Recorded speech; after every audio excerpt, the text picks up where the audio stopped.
20 kitab Mazmur ini, saudara terkasih, dia tulis itu, saudara, beserta dengan teman-temannya yang lain, teman sekerja dia yang lain. Ya. Sekalipun Raja Daud itu raja, nanti kita akan kupas contohnya Raja Daud ini ya.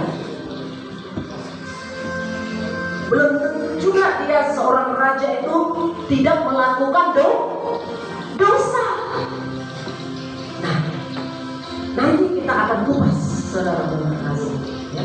Mengapa sih Raja Daud menuliskan ini, saudara? Dahulu aku muda, sekarang telah menjadi tua, tetapi tidak pernah kulihat orang benar ditinggalkan dan anak cucunya meminta-minta roti. Kalau secara fisik, saudara, ini dahulu aku muda, kita tidak akan pernah mengulangi masa-masa SMA kita, benar tidak, saudara? Kita tidak akan pernah mengulangi kita SD, SMP, SMA. Akan berjalan dengan sendirinya. Ya.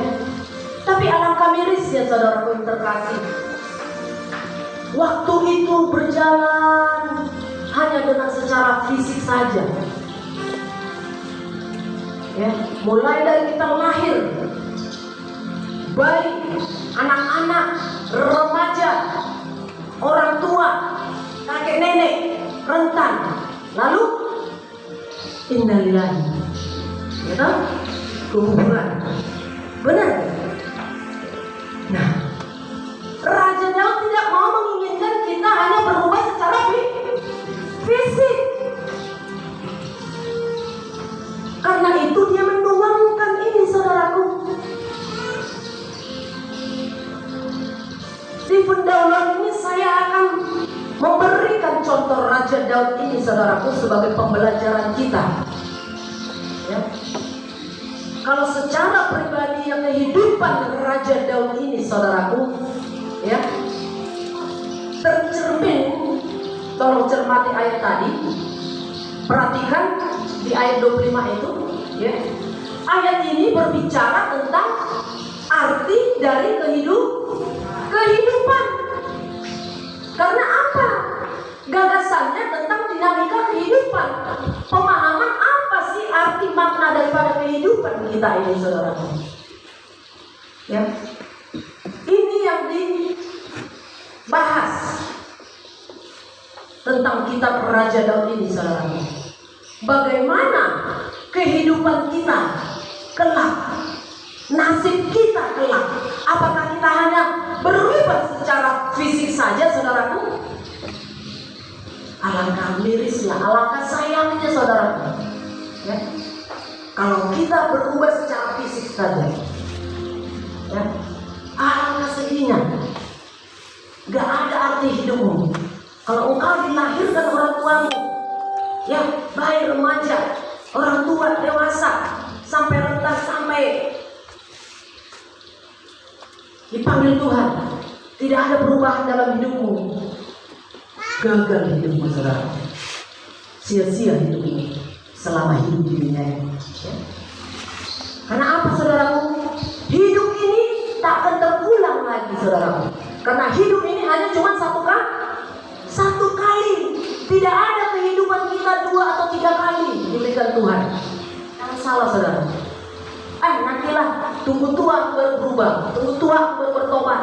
Jangan, apalagi masa pandemi sekarang ini. Asal setiap saya buka medsos, rip. Enggak anak-anak, enggak orang tua, enggak remaja, tutup usia 28 tahun, tutup usia 21 tahun, anak-anak lagi.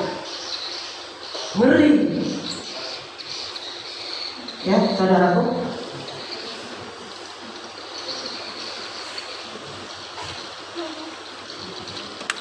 Jadi apa yang bisa kita ambil dari firman ini, saudaraku? Saya mau bertanya pada saudara, apa sih arti kehidupanmu itu sebenarnya?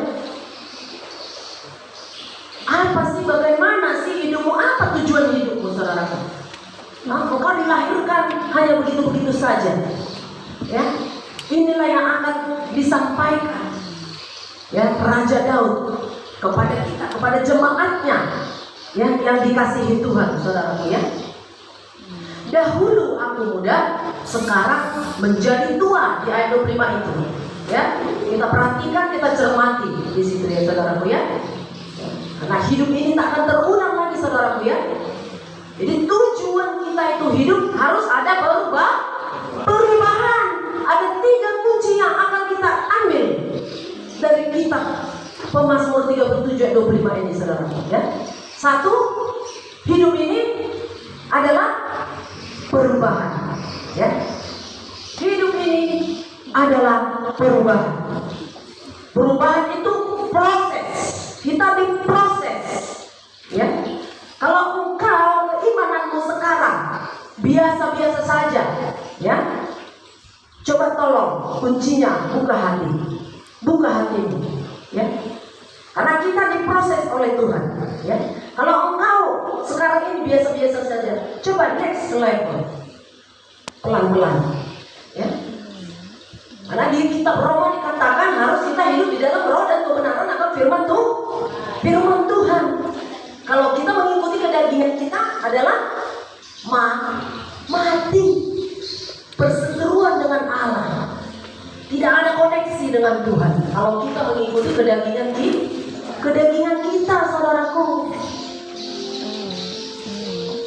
Ingat saudaraku yang terkasih. Dan iman itu saudaraku bukan tiba-tiba menjelma begitu saja. Iman itu dipelihara. Contoh dipelihara. Engkau harus rajin beribadah, mendengarkan firman Tuhan, mendengarkan puji-pujian. Lewat apa? Engkau harus rajin ke gereja. Karena setiap pendengaran akan firman Tuhan itulah yang mengubah hidupmu. Itulah yang mengubah paradigma. Itulah yang mengubah karakter. Sebagai engkau milik Kristus. Karena dirimu itu bukan engkau yang punya, jangan salah. Dirimu itu adalah milik Kristus. Hidup mati kita adalah milik Kristus. Jangan coba-coba kau nodai. Jangan coba-coba kau merokok. Jangan coba-coba kau minum arak. Ingat saudara, hidupmu hanya satu kali. Hidup kita ini satu kali. Tidak ada 2 atau 3 kali hidup. Ya. Maka waktunya sekarang engkau harus ada perubahan. Ya. Engkau harus berubah perlahan-lahan. Jangan imanmu gitu-gitu saja jalan di tempat. Bagaimana jalan di tempat? Jangan kita sudah tua tidak tahu tua. Ya kan? Karena hidup manusia di kita Pemazmur katakan 70-80 tahun. Kalau sudah lewat itu penderitaan, kesukaran yang ada, saudara, kesakitan, sakit penyakit yang ada sebelum kita dipanggil Tuhan.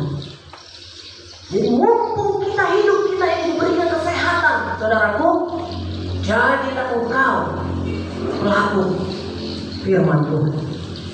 Ya. Tuhan lebih memberkati pelaku daripada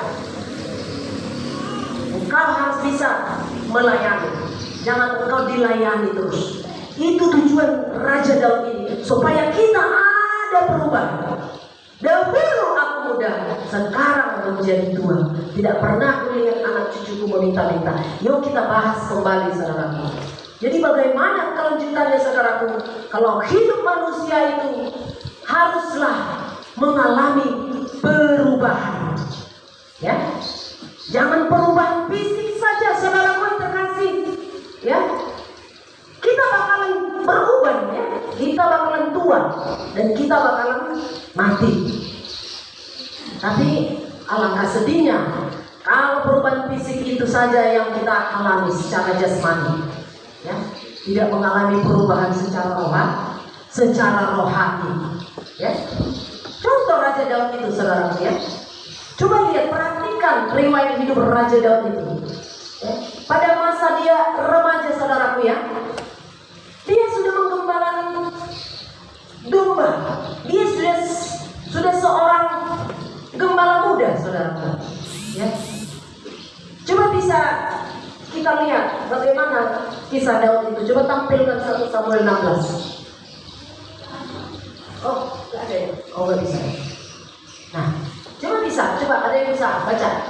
Kita tolong, bantu saya. Bagaimana kisah Raja Daud ini? Ya, walaupun dia masih muda, dia sudah diurapi Tuhan. 1 Samuel 16 ayat 11 sampai 13.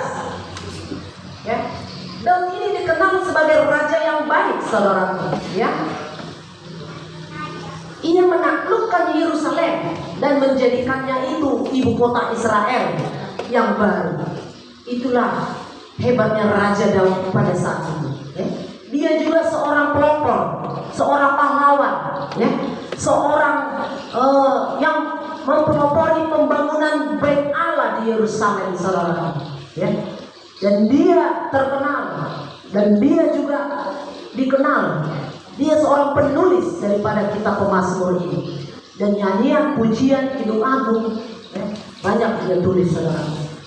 Yang sudah dapat kalau mau dibacakan, supaya kita lihat bagaimana contoh yang harus kita tiru daripada Raja Daud ini. Minta tolong satu orang yang sudah dapat, ya, berdiri sayang. 1 Samuel 16 Iya. 11 sampai 13. Lalu Samuel berkata Iya. kepada Isai, "Inikah anakmu?" Semuanya. Jawabnya, "Masih tinggal yang musuh, Iya. tapi sedang mengembalakan kambing domba." Iya. Kata Samuel kepada Isai, "Suruhlah memanggil dia, sebab kita tidak akan duduk makan sebelum ia datang kemari." Iya. Kemudian suruhnyalah menjemput dia. Iya. Dia kemerah-merahan, Iya. matanya indah dan parasnya elok. Lalu Tuhan berfirman, "Bangkitlah, urapilah dia, sebab inilah dia." Samuel mengambil tabung tanduk yang berisi minyak itu, Iya. dan mengurapi Daud di tengah-tengah saudara-saudaranya. Iya. Pada hari itu dan seterusnya berkuasalah roh Tuhan atas Daud. Lalu berangkatlah Samuel menuju ke rumah. Haleluya. Begitulah riwayatnya kehidupan Raja Daud, saudaraku. Sekalipun dia pada saat itu masih muda, masih remaja, ya, tapi sudah dipercayakan Raja Samuel kepadanya, diurapinya. Ya, Samuel mengurapi Raja Daud, sehingga dari situ dia, saudaraku, ya, menangkap apa daripada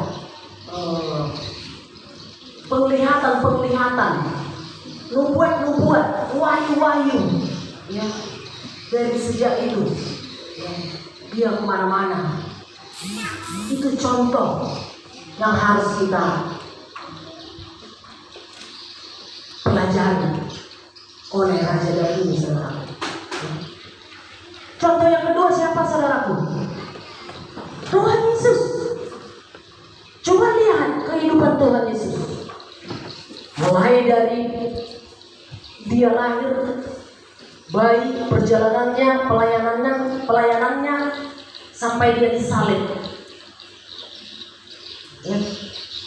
Di kitab Lukas mencatat, saudaraku, ya, bahwa Yesus makin lama makin bertambah besar dan menjadi kuat. Itu yang perubahan yang ada dalam hidup Yesus, ya. Tidak ubahnya seperti kita anak manusia lainnya, ya. Namun Yesus ini punya keistimewaan tersendiri, saudara, ya.